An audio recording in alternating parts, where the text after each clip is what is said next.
34-годишниот кочанец со иницијали ДЗ, кој вчера беше пренесен во клиничкиот центар во Скопје со прострелна рана во пределот на слабината и подлактицата, е во стабилна здравствена состојба.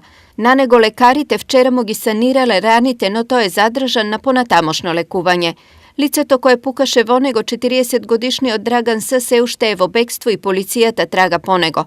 Како што вчера информираше телевизија Стар, инцидентот се случил околу 17 часот во угостителски објект, каде двајцата кочанци се сретнале. По претходна расправија, едниот извадил пиштол и пукал во другиот.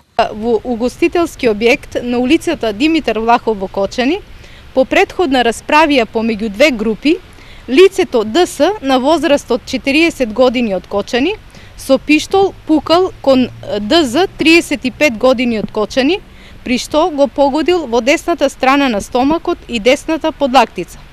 ДЗ бил пренесен во болница во Кочани, а потоа во клиничкиот центар Мајка Тереза во Скопје. Увид на местото на настанот извршила екипа од полициската станица Кочани. Се работи на расчистување на случајот. За сега се уште не се утврдени причините за пукањето.